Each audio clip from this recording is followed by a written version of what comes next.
Dublin experienced a violent night of burning vehicles and looting of shops after a brutal knife attack outside a school.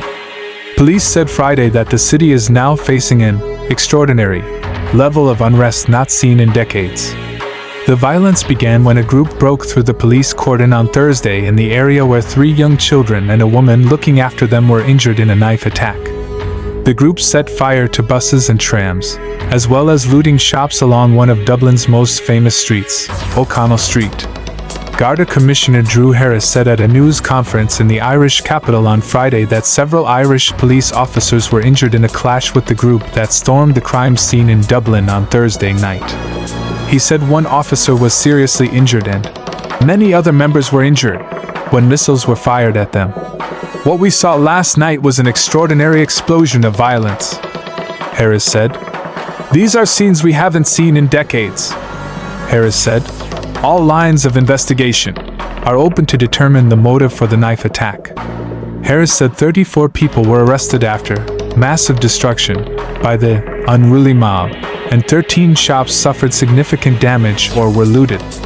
Irish Prime Minister Leo Varadkar said protesters who fought police and looted shops were motivated by hatred and brought shame to Ireland. The people involved have embarrassed Dublin, they have embarrassed Ireland, and they have embarrassed their families and themselves, Varadkar told reporters.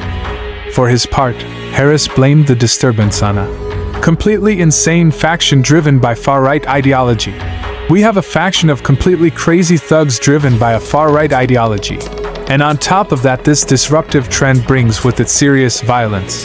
Harris said calm was restored to the city shortly after midnight.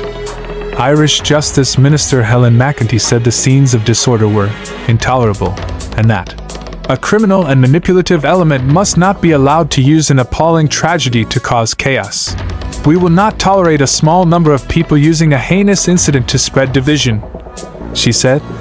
Some protesters carried signs reading "Irish Lives Matter" and waved Irish flags in a neighborhood that is home to a large immigrant community.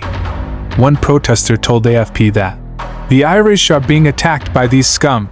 Ireland is facing a chronic housing crisis, and the government estimates there is a shortage of hundreds of thousands of homes for the general population. For more news like this across the globe, please subscribe to our channel, like and share this video. Thank you.